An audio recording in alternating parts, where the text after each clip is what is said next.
I noticed the other day that I'm going to say, hi, I'm host Eric, go talking with 10 people. And furthermore, I noticed the other day that C.S. Joseph published a video entitled, Who Triggered CSJ? Episode 1. And I thought when I saw that, I'm like, you know what? That's a really good idea. But I didn't want to steal his idea. So instead, I titled this live stream, Who Triggered CSJ? Episode 2. Pretty clever of me. Hi, Ryan Harrison. Hey. You say hey, I say hey, then you say hey a third time. And I'll say, hey, like finally, like that's enough hays. And you go, hey, like you're a little offended. Thereby getting to the fifth hey. Right. I can tell the tone, the inflection difference in the first and second hey is obvious. Meep cat. Hey? Yeah, hey. That's what I said. You got a problem with hey? It's better than hi. One more letter. You know, in greetings, you get by the letter. Salutations is the most desired greeting. Times I think is out to get me. It's a wicked, wicked kind of internet. The kind you don't the street. Okay, so I reconnected my internet. And the reason I did that is to hopefully ensure a smoother viewing and listening experience for each and every one of my beloved audience members. I'm going to turn up the mics a little bit at a time. If you're wearing headphones, go ahead and turn down a bit right now because I'm going to get a little louder. A little bit louder. Oh, yeah. There we go. Now, finally, at long last, you can live stream in full ASMR surround. Surround. So that's surround. That's stereo like it. Surround's got like 5 different things. Okay, it's not surround, but it feels like you're being surrounded by audio. By brain orgasms from my ASMR glory. Eric, you freaking suck at typing INTJs. Straight butt cheeks. Your all theory, no application. I haven't typed any INTJs recently. Who do you think that I've typed that's an INTA that I typed to something else? I don't type people that I don't have conversations with. I've not typed Elon Musk as anything. He's not paid me $100.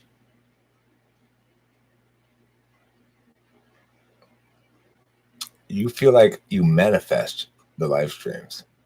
Maybe you do. Maybe I'm picking up subtle energies that I'm not aware of at all. And that feel just like boredom to me. But it's really commands, mental commands from Joey Joe. Shall we do? Maybe that's what I perceive as boredom is actually just your mental powers. Are we back on the topic of mental powers? Joey Jojo Shabadoo, like I told you last time, we have to be cautious. We cannot spend all of our time developing mental powers. Will become too powerful and it will become corrupted by our powers. Would you make any conjectures on types and their processing speed of data? Well, sure, but you're not going to really like the answer because, first of all, we have to differentiate between 2 basic kinds of data. One being high-resolution experiential data, and the other being low-resolution representational data. Now, the types that are going to process the representational data fastest are those that are most metaphysical. The 2 types that are most metaphysical are INFJ and ENTP. The one that's going to process that data fastest is ENTP because extroverted intuition is a forceful function, whereas introverted intuition is a surrendering function. Introverted intuition can't be forced.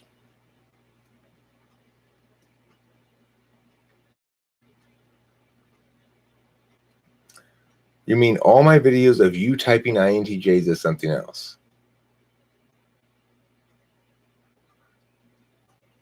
J Cubel, if you think J Cubel is an INTP, then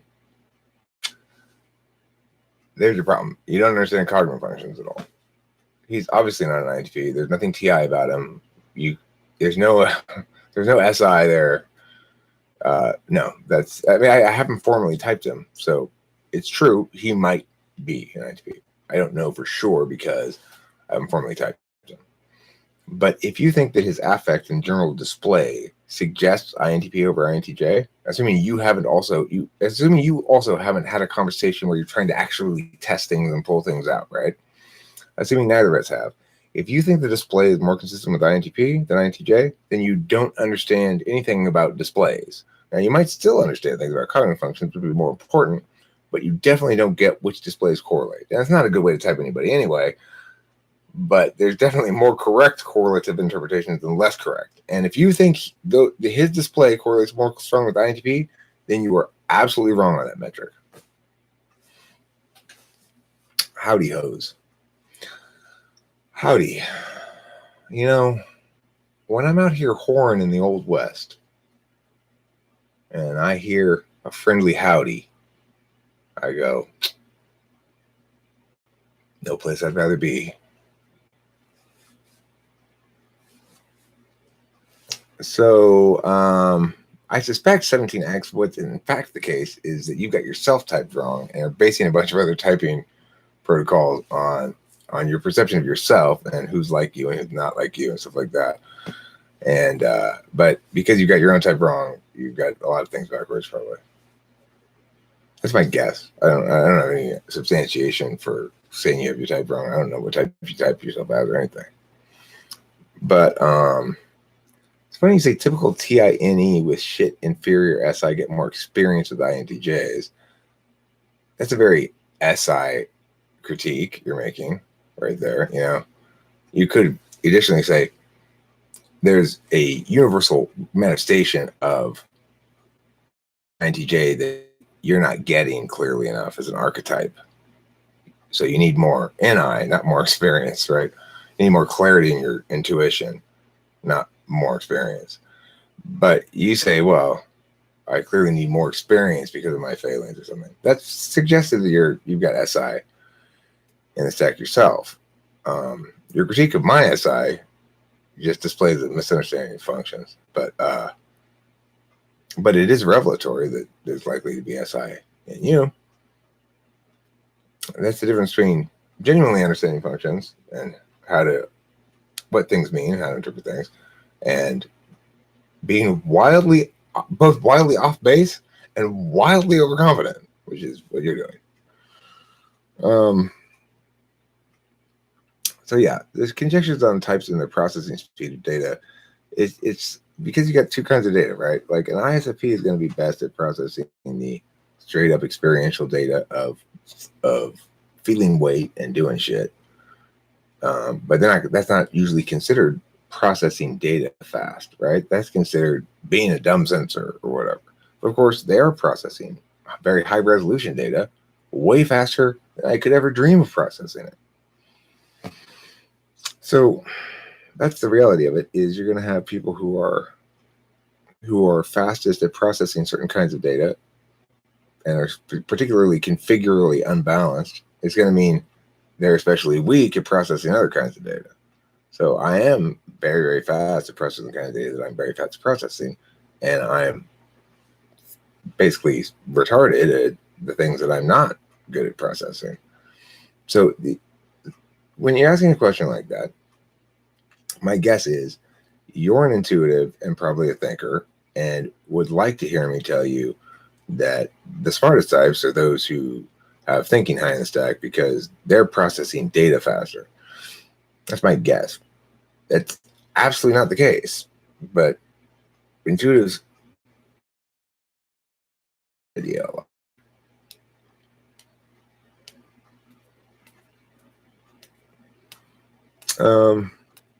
I'm a baby when it comes to everything outside of my head. Yeah, I kind of am too. I guess I'm not really a baby in my own head. I was about to say, I think I'm a baby in my head. I realized, no, I'm actually not a baby in my head. I'm just a baby everywhere else. It surprises me that caught me by surprise, but I totally resonate with that. That's my argument against you, actually, that you get cognitive functions in theory accurate, but your experience with INTJ's mannerism is wrong. Okay, but see, like, the thing is, the difference, that is your argument, and that's where you're totally off base, because you're saying, look, we're trying to measure how the balls move when they're bouncing in the air. But, Eric, I keep pointing out that this configuration of still balls on the ground correlates more strongly with balls that moved in the air like this than like blue balls that moved in the air like this. And I'm saying, okay, even if you're right about that, I'm actually looking at how the balls move in the air. So I don't need to look at the displays and go, oh, that normally correlates with balls that move in a squiggly pattern in the air. And this one normally correlates with balls that move in a straight pattern in the air. I'm actually looking at it and saying, oh, it's squiggly, so we know that it's the squiggly one. And this one is straight, so we know it's the straight one. I don't waste my time looking at shit that is loosely correlative and saying, let's pretend this is the thing that matters. I actually look at the thing that does matter and that does define attentional manners. So if that's your argument, then you've very well and thoroughly substantiated my point about your understanding of things. You're only saying experience because you have SI. I don't believe in the concept of experience at all, and yet you advocated that I needed more of it. So you're advocating that experience is good for me, but that you don't believe in it as a concept in general at all. You'd think that would cascade down, that if you didn't believe in the concept at all, you wouldn't believe in it for any individual instances either. After all, it's a subset. Data in the intellectual domain. Well, there's two kinds of intellectual domain in some sense. There's in the metaphysical dimension, you've got shit that legitimizes on consistency and relative absolutism, that is to say, TI stuff, where it's conditional logic. Remember, on the metaphysical plane, all information is in the conditional time state. It can go forwards and backwards, whereas the physical dimension is causal in its time relations, and that can be used definitionally to distinguish between the two, in fact. So on the conditionality plane, you have not just logical conditionality, but the conditionalities of dynamic social meanings. FE is a way of interfacing with a dynamic social system where you have to render things into quick hand approximations, and you have to be prepared to be responsive on the fly. That it's more well suited to a knowledge interface modality than it is to a deliberation action modality, because good FE is responsive to what's actually happening, while at the same time keeping track of the static meanings that gleaned from FE data and that has some sort of interplay with TI in their function stack. So if you're talking about who's fastest at deliberative logical parsing, then the answer is INTP. If you're asking who's fastest at what you might call practical parsing, which is, say, TI mixed with SE instead of NE, is to say TI designed to determine a course of action rather than to determine a status of legitimacy, then you'd say that the ESTP or ISTP, I guess, would be fastest at that kind of TI. And you have to look at each of the functions as paired with each of its possible pair mates. Every function is paired with one of two possibilities. So you say, okay, well, what's SE fastest at? Well, if it's paired with FI, then it's fastest at, I guess, making decisions, opportunism, shit like that. I don't know. It's a complicated question when you start getting into those things. But that reveals why it's a tricky question to answer at all when you're asking about data processing speed. There is a very relevant question to be answered there about frame rate update. So where things are in your stack is going to dictate more or less how much attentional energy you direct towards it. And how much attentional energy you direct towards it is going to basically indicate what the update rate is. So I'm constantly updating with my NE, so much so that sometimes in the middle of an answer, I'll see something else here and get sidetracked and start answering a new question and never come back and finish the first question and stuff. That's how constantly updating my NE is. TI is updating almost as fast. It's saying it's working in coordination with the NE. So they're both sort of on a hyper update thing. It's close to real time as it can be, while still being representational. It's real time for me because I'm faster than other people at that. So I get to be real time. Everybody else is on some sort of delay. Not every other person, but other types, you know?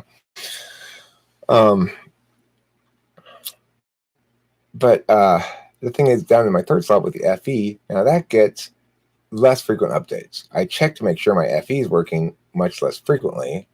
And so if you're talking about data processing speed, for example, I might process FE data quickly, but I might process it in small amounts and infrequently.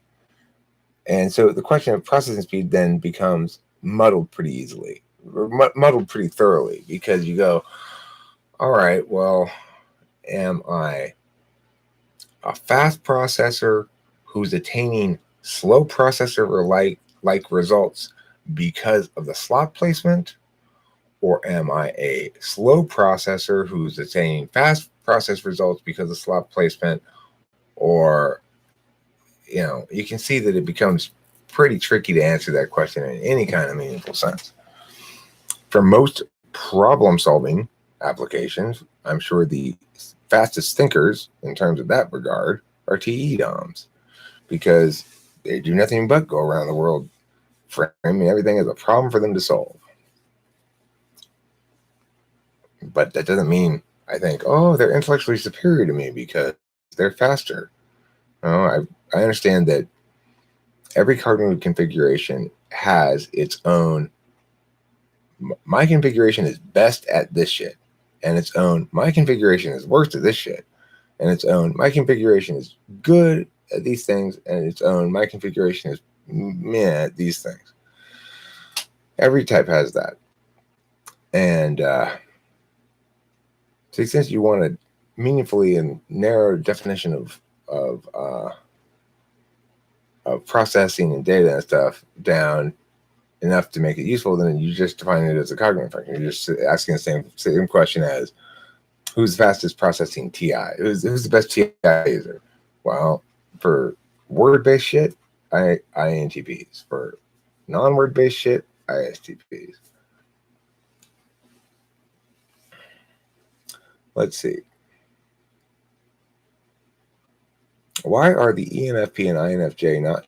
Why are they seen as the most intelligent of types and not some NT? I mean, it's not been my experience that people think ENFPs and INFJs are the smartest. I think there's the most commonly, the people who, to the extent that the subject gets talked about at all, it's probably talked about by INTPs and INTJs.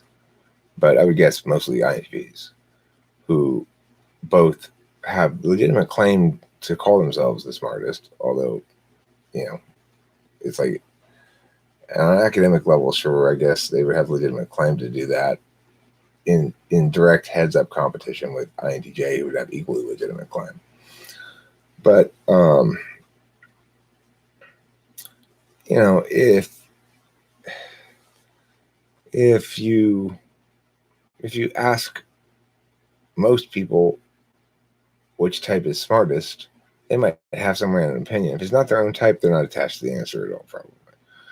So, but they're not going to necessarily, like I said, they might have an answer, but it's not really their opinion per se. It's just, well, this seems to make sense.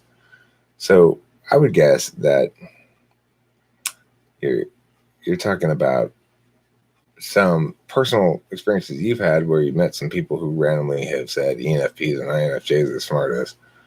And so you sort of think, well, that must be the common perception. I don't think that's actually the common perception. ENFPs are not seen as the most intelligent. TI Polar, don't think so. All right, ENFPs are probably underestimated a little bit in terms of intelligence because that TI Polar.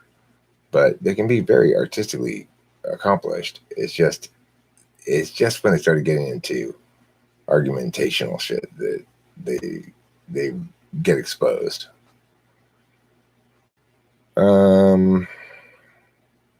Lol, I am saying that you and I are different. SI is a function that realizes on experience. I personally don't. SE inferior. But you as an HPD do. What you've defined as INTJ mannerism is wrong. Okay, but nevertheless, let's say, pretend, first of all, I haven't defined any INTJ mannerisms. Okay? That's what you're doing. That's the mistake you're making. You think that we can type people based on their mannerisms rather than actually looking at the functions. So you're always going to be led astray. But second of all, let's say it were even true that I have defined INTJ mannerisms wrong, which is not again, but let's say it were true. I don't understand your link here. Why do I need more experience to understand that I'm wrong there? Aren't you trying to teach me with your words that I'm wrong? Aren't you telling me that?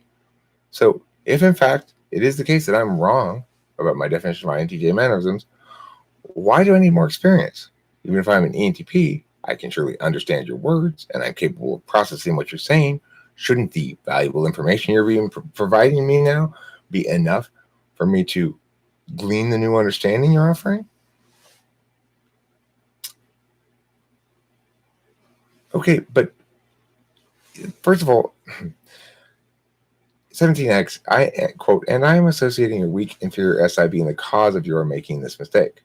So I see you're saying because you perceive me as wrong, and because I get less wrong with more experience, that therefore I must need more experience about INTJs, with INTJs, so that I can stop being so wrong about them, right? Okay, of course, needless to say, you're doing something lots of people do, including me sometimes, which is definitely begging the question here. The issue of whether or not it was a mistake is, at best for you, a not yet finalized question. So it's still a little bit open, right? That's the best case scenario for you. That whether or not I made a mistake, I'm making a mistake here or something, is at least a little bit open. You can still make some arguments. You haven't made any actual arguments yet. You said my interpretation of the mannerisms is wrong, but you haven't provided any explanation that says these are what their mannerisms actually look like, and here's why it's a clear and definitive link to cognitive functions and not just a display that might be correlative. You haven't done any argumentational work at all. You've just thrown out random statements that are completely without warrant or substantiation. Like, I guess you think that that's good enough, or that people should. What you're saying, because I mean you haven't given any warrant or justification, so I mean you can't possibly think that anybody's going to take you seriously. Most typing sites claim INFJ is most intelligent. They're most interested in being perceived as intelligent. I would say that INFJs are probably the single type that is most interested in being perceived as intelligent. Second, neck and neck with INTP. ENTPs, obviously, we like to be perceived as intelligent as well. We'd be up near the top of that list. But as far as intelligence go, if I were to guess, like which type gets the highest IQ scores, I would assume it would be INTJ. Maybe INTP. They'd be neck and neck. Maybe I'd probably put ENTJ up there before ENTP, because not because ENTJ has higher IQ, but because ENTP gets bored during the test, or just doesn't do the test taking thing well, or just gets, who knows. The most intelligent utensil is an ordinary pencil. Gotta stick it in the hole to grind it. 17x says INTP gets high IQ scores than INTJ. Well, there you go. I think that reality only hurts them because they end up thinking about that for some reason, even though that's not a real thing. That's just a burden placed upon you, a burden of extra expectation, a burden of potential,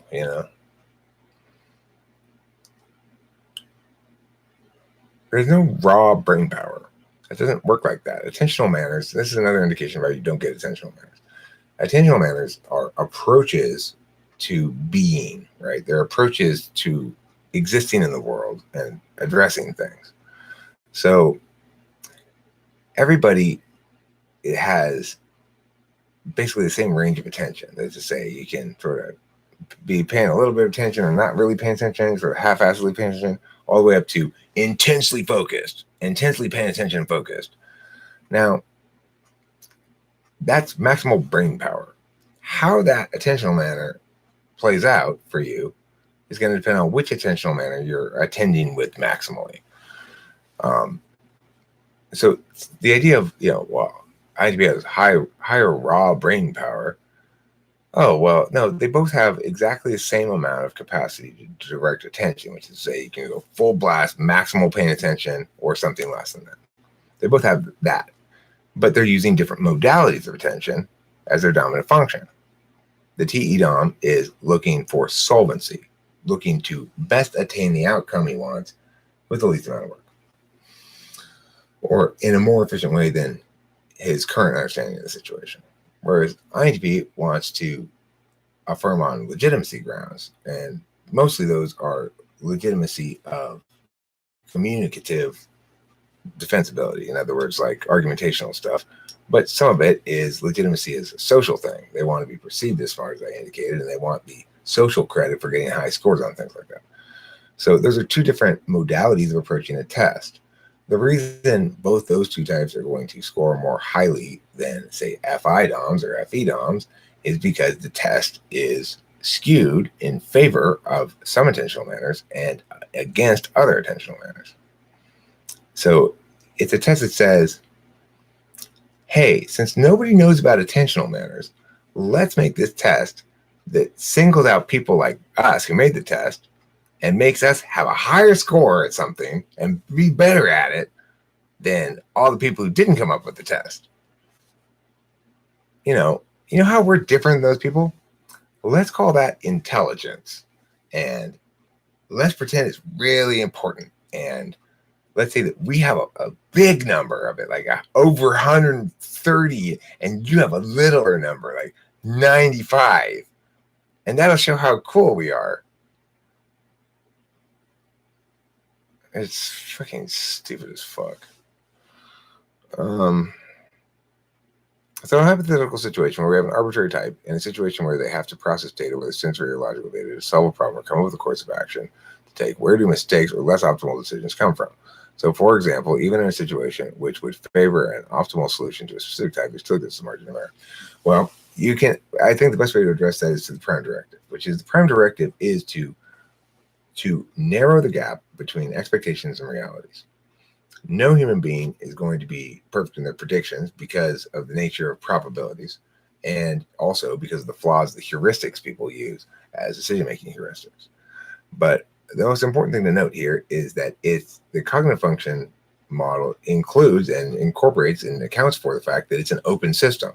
So since we know what the prime directive is, minimizing the distance between expectations and realities, and a person realizes when they've made a mistake, what does that mean? Well, it means, oh, my expectation differs from the reality I'm encountering.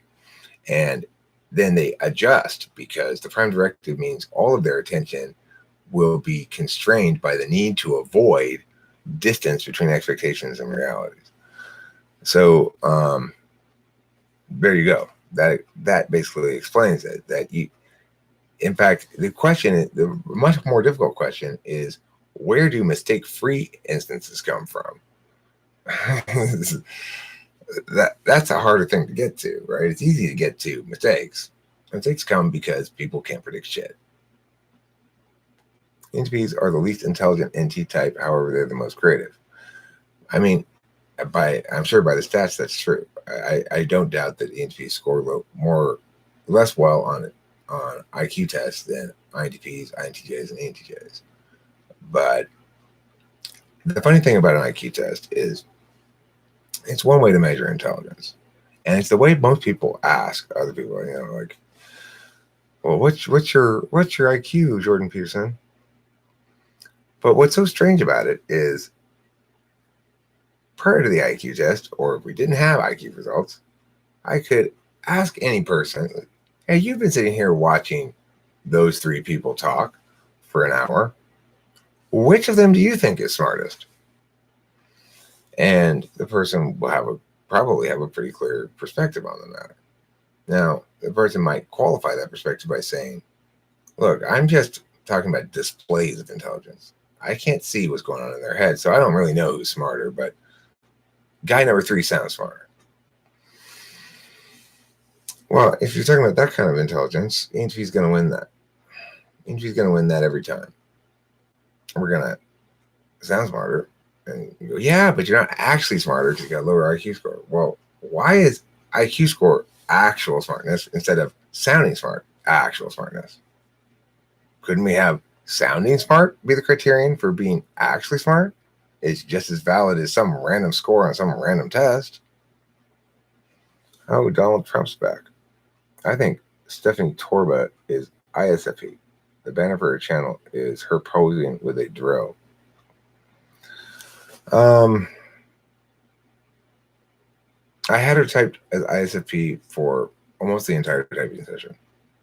And in the last 20 minutes or so, I concluded she's INFP. She gives all sorts of misleading cues all over the place. Not intentionally. She's not trying to game it or anything. But she's got that weird INFP clarity of self that includes words that have a totally arbitrary linkage to reality. You know, an INFP, a shy INFP will be able to say, you know, one of the things I'm proudest about myself is that I'm a really bold person and I'm not afraid to go out there and mix things up and just, you know, get right out there and say, hey, that's not okay. Because that's how she thinks of herself as. Any objective third party is going to go, that chick's shy. She's not bold. She's not assertive. But she's not comparing herself against a median. She's comparing herself against how she used to be, maybe, right? Like, I used to be more timid when I was a child. And once I grew up, I became more confident. So then they'll identify themselves as bold and confident.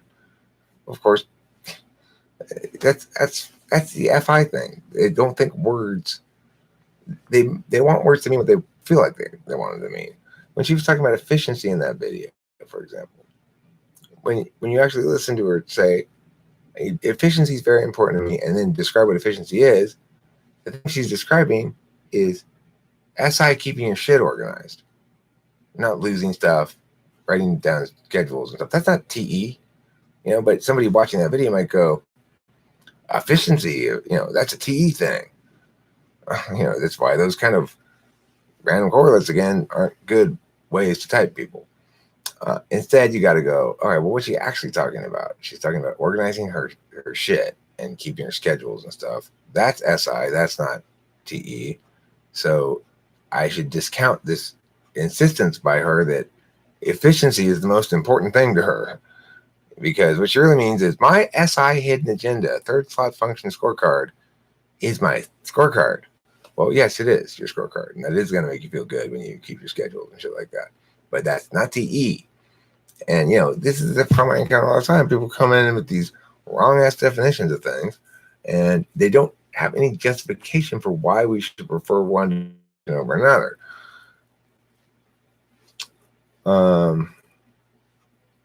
When you have an idealized situation where you know almost all the variables in play at hand, add tons of experience in that field, which in real life situations are very rare. Well, yeah, I guess. I'm not. I'm not sure what there's a follow up on. Oh, right. Yeah. Okay. Are there any links with type and levels of testosterone? Yes. As a general rule, there are two types, and one has more testosterone and one has less. And they kind of have more. They tend to strongly correlate with penis and testicles, and kind of have less strongly correlate with ovaries and uvulas. I mean, I don't know that. I forget that it's fallopian. I don't know. Whatever. The point is, males have more testosterone, females less. Okay, keep that in mind. If one day you go, "Hey, honey, how's it going?" and she goes, "Oh, I'm fine. My testosterone levels are high." Well, then that's a dude, and you've been bamboozled. It's just a hypothesis that is also probably accurate. No, I am not typing based on mannerism. You looked at Jackie Wall and said he's definitely INTJ and genetics. Okay, well, that's not a formal typing. As I've said many times, type police episodes are designed for entertainment. I arrest people without good enough cause, and I let them go without good enough cause sometimes. And I'm always speaking in very definitive terms because I'm playing a bit of a character there, a police officer who's unduly confident, you might say. I've acknowledged that I've gotten type police people wrong before, and so I think what you've done, 17X, is make too much out of a negationary argument, trying to make it into an offense argument. So it might be the case that in that video I conveyed the tone and words of somebody who didn't give it enough thought. And it might be, in fact, the case that in that video I didn't give it enough thought. And yet, nevertheless, Jay Kubel is as pretty clear-cut a stereotypical seeming INTJ as anybody you're going to see. Now, you might well argue those stereotypes are not actually reflective of INTJ because they're not reflective of the cognitive functions. And that would be great. I'd agree with you that they're not reflective of the cognitive functions. I'd disagree with you that this instance, the mannerisms are not strong. I mean, I disagree with you if you said that in this instance, the mannerisms were not strongly correlative. By most any conventional understanding, the mannerisms are strongly correlative by INTJ. So you're taking a divergent opinion, which is fine. You're saying, look, the traditional understanding of what INTJ mannerisms are is wrong, and we should replace it with this understanding of mannerisms. That's a fine thing to do. But then you need to understand you're making that case. You can't come in and say, the case I want to make, I'm going to treat it as though it were a already established conclusion and think you're doing anything. You know, you've got to make that case that the conventional understandings of INTJ mannerisms are wrong, and here's why, and here's a cognitive function explanation for why. And that, in fact, maybe everybody thinks, all these people that ever think they're INTJ, they're all INTP, and all the INTPs are all INTJ, or some sort of explanation, right? Because you're definitely in conflict with conventional understandings of the mannerisms, and I'm not attached to the conventional understandings at all. But when the boot fits, it fits. You know, with INTJs, much more so than other types, you actually can use mannerisms. You'll have to distinguish between STJ and NTJ because that polar FE can look similar in those two, but it's easy to distinguish between ISTJ and INTJ because SI and I are easy to distinguish between. So, you know, when you say here, clear indication of you typing based on mannerism, but I'm not typing that person, 17X. Remember, the only formal typings I do are one-on-one when I can talk to the person, ask them questions, get response, pull on things, provide tests for things. Otherwise, if you can't do that, then you aren't ever actually typing somebody. Now, I might make statements about their type, nevertheless, what I think it is, whatever. Remember, Those are just musings because until I actually type somebody, I haven't actually typed them. Now, I've said this already earlier in the live stream. They should have obviated the mistake you just made. But instead of allowing yourself to learn from what I'm telling you, you want to play some sort of pushbacky dominance assertion thing, and it's backfiring horribly on you right now. So I'm trying to take a instructive approach here and say, look, I love having people challenge me on my understandings of things. But if you want to do that, you actually have to challenge my understanding of things. You can't just fake it, right? Like, clear indication of you typing based on mannerism. Now, you say that statement even though we both have already understood and agreed that I didn't ever type him because we didn't sit down and have that conversation. So, you got to think a little bit harder. You gotta sit there and reflect on, okay, think to yourself, now, what are possible angles of response that Eric might come back with? And what might I need to establish to actually get work done here, argumentationally? And have I established it? You gotta ask yourself those kind of questions. And then you'll be able to come in and maybe do some damage. I would love to see you come in here and kick my ass a little bit. That'd be great. But you're gonna have to stop ignoring the facts. Like, don't pretend I didn't say shit I said already. Don't pretend I said shit I didn't. You have to deal with reality. It's always a bad idea to lie about what your opponent said or didn't say. And it says here, it indicates a bias and an image to what INTJs act like in behavior. Well, I do have some notion of how INTJs act. That's true. But here's the good news. What you say here indicates you have a bias. There are a lot of people in the world who are unfortunately very swayed by their biases. In other words, because they want it to be one way, they're more likely to think it is that way. Fortunately, I'm not one of those people because I have TI as a tool function. And, of course, to argue that because somebody is biased, it means they're more likely to be wrong is itself a fallacious line of reasoning. Because just because somebody's biased doesn't mean they're making an interested calculus. That's the key distinction there, okay? So, for bias to influence negatively somebody's thought processes in a way that causes them to be more likely to be wrong, then it needs to motivate them to make an interested calculus. That is to say, a calculus according to their feelings, what they'd like things to be, rather than a calculus that removes their own interests entirely and says, pretend I wasn't involved in this, had nothing to do with it, and I was looking at it from a third party, what would I think about it then? That's being objective, quote, because it's a disinterested calculus. So, 17X, I appreciate you laying out examples of nightmarishly poor argumentation for me to teach off of, so to speak, but I'd love to see you make a little bit of progress too. So not just keep me stuck in the same mistake and the same problem, right? You gotta have to warrant things. And you did show a little progress there. You said, well, here's a warrant, maybe you're biased. Unfortunately, that's a fallacy. So that's you want to avoid the fallacious warrants, because fallacious warrants, a fallacy is that an element of an argument which, being fundamentally unsound, renders the argument as a whole invalid. So, you really need to avoid those. Okay. And anyone in here heard of a YouTuber called Arthur Arcticus? Yeah, I've heard of him. People have told me to type him on a number of occasions.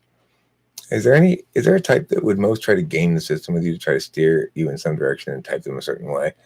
It's really not possible, because I'm being overt about what I'm doing at all times while also being withholding of information. So, for example, I'll go in saying, here's what I'm doing right now. I'm going to ask you some questions about this, and I'm looking for answers that either reveal this kind of quality, in which case I'd be leaning towards this, or reveal this kind of quality, in which case I'd be leaning towards this. So I'm setting them up to game it, right? But what I'm not telling them is I am looking for those things I'm telling them, maybe, and they would mean that, but that's not the criterion I'm using here. So it's a criterion, but it's just a correlative one. It's like a mannerism or something.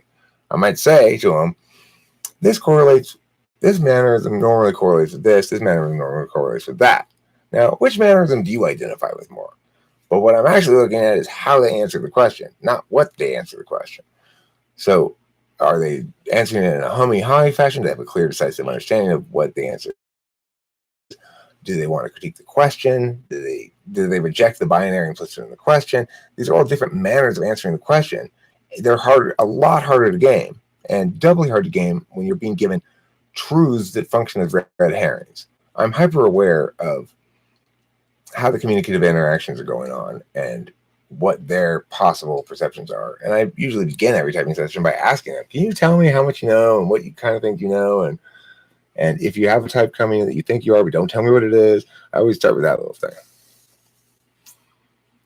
Let's see.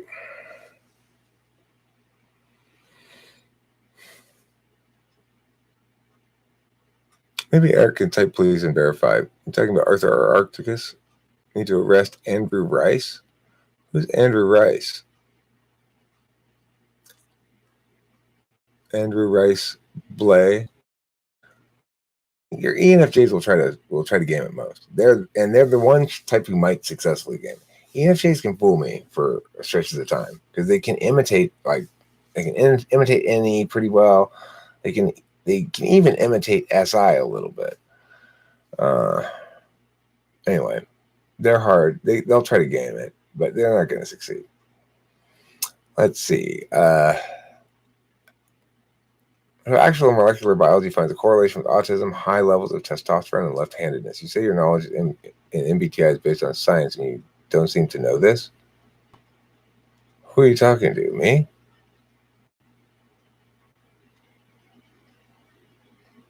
I didn't answer any question about correlations between autism and testosterone and handedness. And let me just concede right now that I know nothing about the correlation between autism, high levels of testosterone, and left-handedness. Nebula 1811. Now, are you still going to stick with this? That somehow that casts shade on my MBTI knowledge, because I don't know about correlates between autism and testosterone and handedness. Nebula, did you have a little bit of breakdown in reasoning? You did, huh? That doesn't make any sense. So now 17X says, lol, are you laughing again? 17X, you must be just in constant hysterics. It seems like every one of your messages includes some laughter. I am very happy that I have provided you so much amusement, because I know I love to laugh, and laughter is the best medicine. I am sending multiple statements at once, by the way. I'm not ignoring you. I'm sending all those statements in succession all at once. Oh, no, you're ignoring me. For sure. I've made points too, right? You've made points, and I've responded to them. I've made points, and you've made new points. That's called ignoring me. You're ignoring what I'm saying. It's okay. I'm used to it. What I like to do is not ignore what you say and point out the fact that I'm responding to you, but you're ignoring me. I guess you're scared. With FI in the 8th slot, because I do remember him using FI in his vids. He had a whole video on his values, maybe INTP or ENTJ. You are an ESTP. Me? Rami Fakhri? As always, I would simply say, if you want to make random claims, I can do that too. Rami Fakhri, you are a goat. Not the greatest of all time, the kind that goes bad. There. Now you're a goat and I'm an ESTP. Congratulations. I hope you don't get eaten as much. Fortunately, ESTPs don't get eaten. Hello, I think Eric uses telepathy to call us into the live stream. I was taking a shower and I was like, Eric's probably streaming right now. It's not the first time this happened. Yeah, well, when your shower's steaming, my lives is streaming. That's what the bumper sticker on the back of my van says.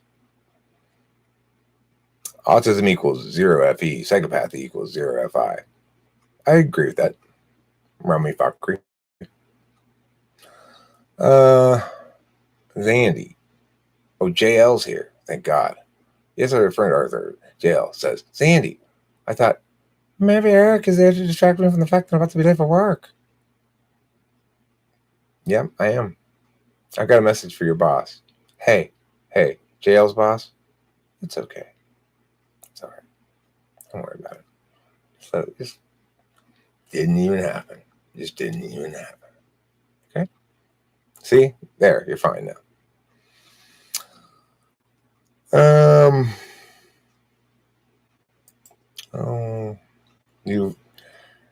There's this.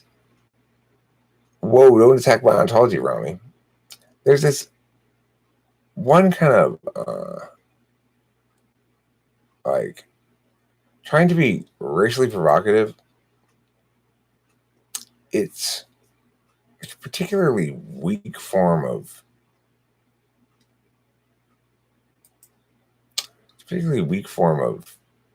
discourse.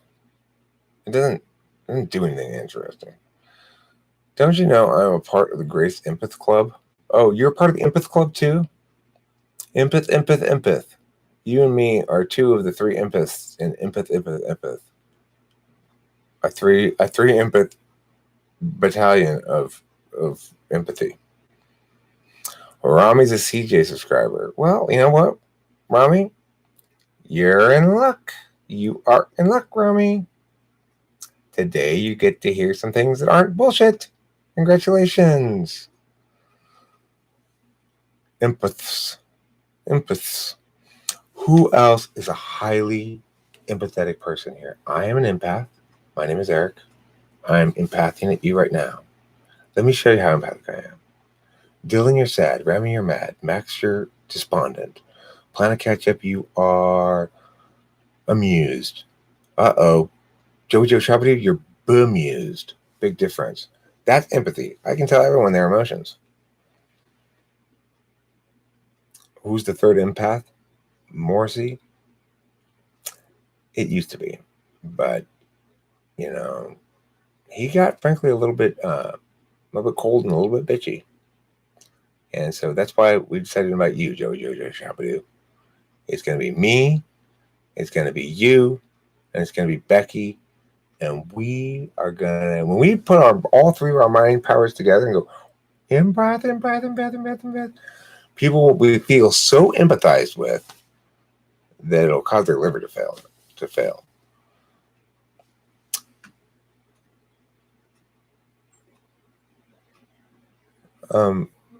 17X, you're not saying words that are responsive to me. You are saying similar things over and over again, trying to make critiques. You don't even know what critique you're making anymore. And you're just trying to avoid responding to what I'm saying. So, until you respond to what I'm saying, I probably am not going to afford you much more courtesy to continue responding to what you say. I've afforded you that courtesy multiple times now, and you've yet to afford me the same courtesy. So I may not spend much more time looking at your stuff.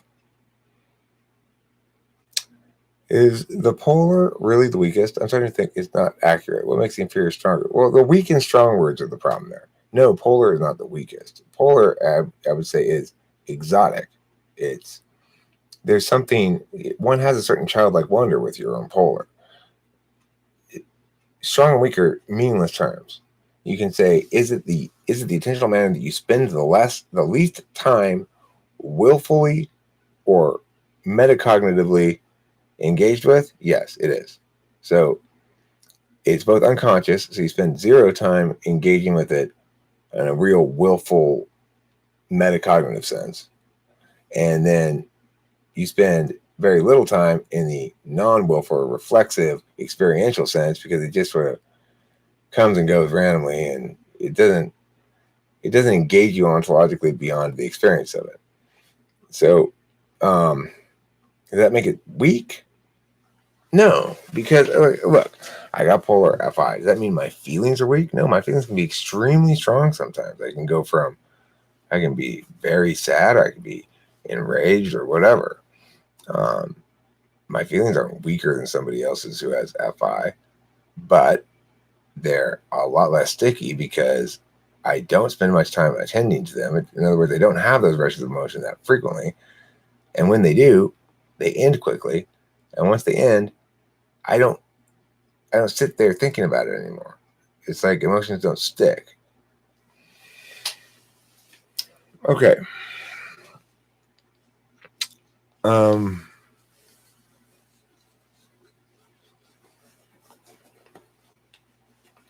I have FE grandpa, which means I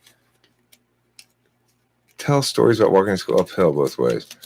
You have FE grandpa. If you have some young people, I have a little bit of FE grandpa. You know, back when I was your age, we didn't have the internet. No internet. No rap groups. No fancy lubrications. No Morrissey. Back in my day, we just had a bucket of rocks and 6 dozen steaks to the head.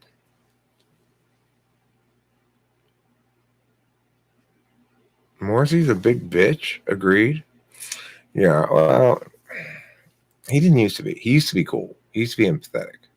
But now, Joey Joe Shabadoo, you, me, and Becky, we're the only ones who can really, really feel. Like, right now, I am feeling 17X's frustration. It's coming off him like a strong pink aura wave of frustration. I can feel it. And I'm so affected by other people's emotions. Right now, I feel even a little bit frustrated because his frustration is emanating so powerfully into my emotion whole taking thing inside of me.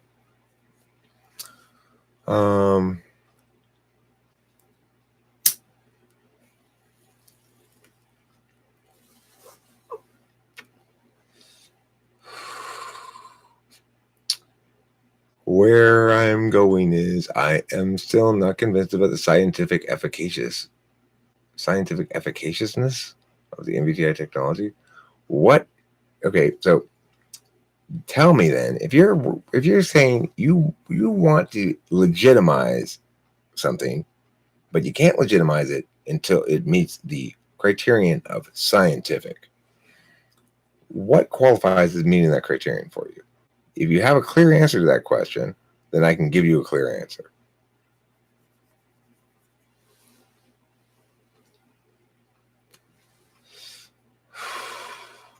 By the way, I am ISFP. Maybe.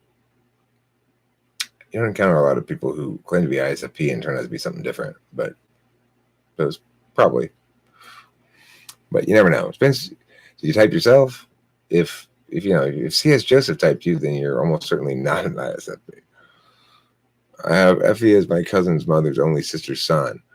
Ah, right. Wow. That would be, let's see. If Effie is my only cousin, I'm going to make it my only cousin, okay? My only cousin's mother's, that's one of my parents'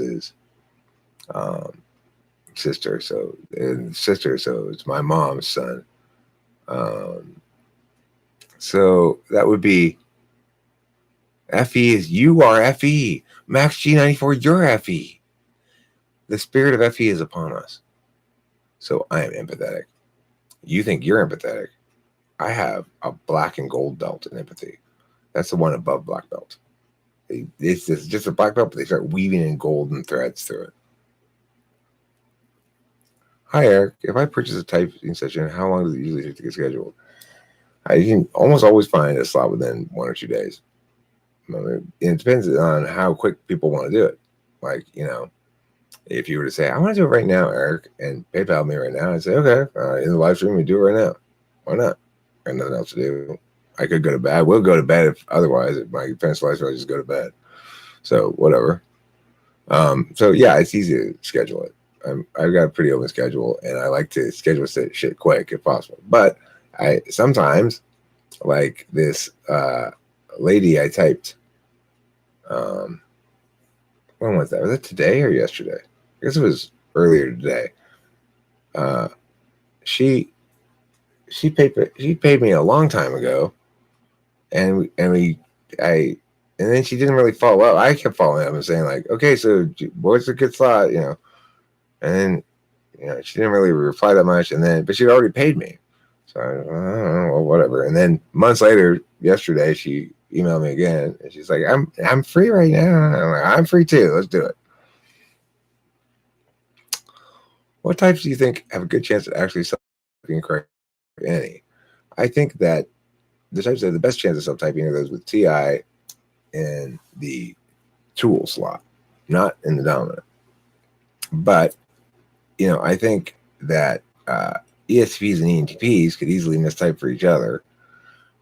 They could mistype themselves as the other one, and so really no type is safe, because the problem is this. As long as you've got people who don't have a full understanding of what it means to have a definition of a cognitive function. Okay, so in other words, if you have some sort of, this is my system of cognitive functions, this is my system of cognitive functions, you say, well, Eric, yours is just another system of cognitive functions. No, mine's actually a system that makes, it's like I'm actually doing something. I'm actually doing the work that needs to be done. And what is the work that needs to be done? Well, you need to establish the frames. What is this thing I'm making here? What is cognitive functions? Well, I can tell you the answer to that. To a proper understanding of cognitive functions, a proper modeling of cognitive functions is a modeling of cognitive functions that gives you the mechanics of how you simulate agencies interacting ontologically on multiple fields, just as they do in reality. So, in other words, we need some sort of prime directive to drive the engine of the thing, and then we need a couple axioms, and then we're going to need functions that have precise and distinct roles. So, in other words, extroverted sensing and introverted sensing don't do the same kind of thing. Extroverted sensing is an action function. Well, what makes it action? Is that just an arbitrary term?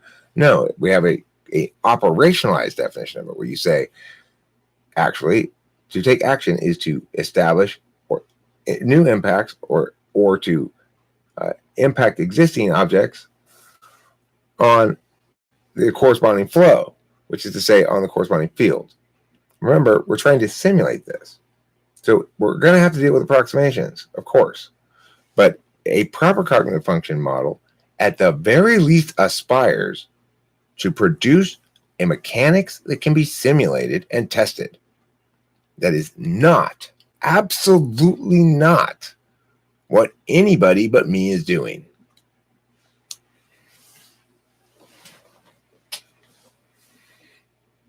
No, Ned Ludd, yes, sure, there's plenty of correlations with types and lots of physical things. But the problem is they are varying degrees of strength. There are no one-to-one correlations, that's for sure.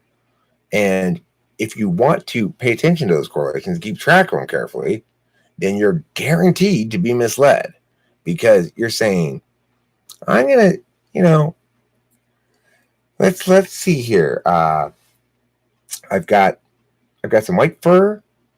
I've got some whiskers, and I've got some carrots here. It's a bunny. It's a bunny for sure. You're a bunny. Except it's an old lady. That's white hair. She's eating carrots, and she doesn't shave. She has whiskers coming out of her moles. That's the problem with doing it that way. If you want to find those correlations, you're setting yourself up to fail, because you're going, finally I found a really strong correlation. White fur, carrots, and whiskers, that's got to be a rabbit. Except it's not. It's an old lady. So stop looking at the correlations. Look at the actual thing. You have to engage with the person, test the functions. You can test some of them directly. You can test TI directly. You can test NE directly. You can test SI directly. So that's how, if you want to do it properly, then you need to have all of the intellectual work done. And you should be able to say to people, if people ask you, Eric, how can I falsify your thing? I can tell you how to falsify it. You know, program the mechanics, simulate it, and you'll see society fall apart in some fashion. It won't be self-sustaining system unless all the mechanics are right. Well, how do we know what's the real definition of SE versus MN? Well, remember, we've operationalized them. Some functions put information, some get information, some receive information, some interface, just like computer systems do. So just like we've successfully created an abstract modeled universe here on the internet, using this same approach that I'm using with cognitive functions, so too can we model agents, ontologies, not just their informational interactions like we do on the internet, but their ontologies with a cognitive function mechanics that could be simulated in a game like The Sims cognitive functions, right? If you want to understand how systems work, what do? You build computer models of them called system dynamics. Is that what DSP is doing? No. Is DSP beginning with that understanding that to properly deal with this idea at all is to engage with it on a system dynamics level? Does he begin with that understanding? No. Does he understand that any cognitive function model that attempts to successfully represent the ontological processes and interactions thereof is going to necessarily have to have some sort of prime directive or underlying fundamental axiom that everything else can be collapsed down to those terms, or else it's not modeling anything? No, he doesn't understand that. Does C.S. Joseph understand that? No, they don't. They don't know what they're doing or why they're doing it. They don't know what a cognitive function model is supposed to do. They don't know what they hope it's going to do. They don't know any of the prerequisite intellectual architectural stuff that they need to do to make meaningful commentary about the subject at all. And that's the truth.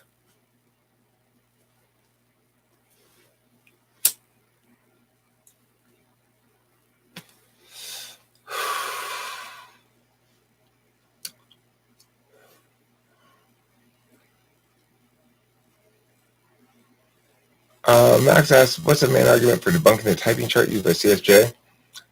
It doesn't look at cognitive functions, which is the whole point.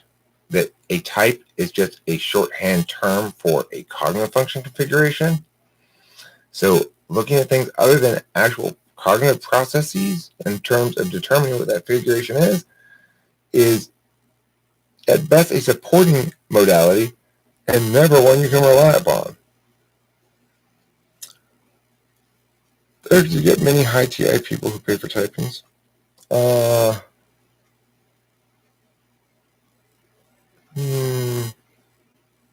Not DOMs. I don't get many ISTPs or INTPs. I get I get some ENTPs occasionally. I get an occasional ENTP. I get some ESTPs, but I definitely get some INFJs. I get some INFPs. I'll get some sensors, but no, actually, I don't really get a lot of high TI people. Probably they don't feel like, the thing I remember about TI is its fundamental message to the person wielding it, if it's high up in the stack, is your opinion about these meanings based on your own thinking is better than the consensus. Usually that's not true, right? It's like usually, oh, the audio quit? There's lots of static? Okay, well, let me do this then.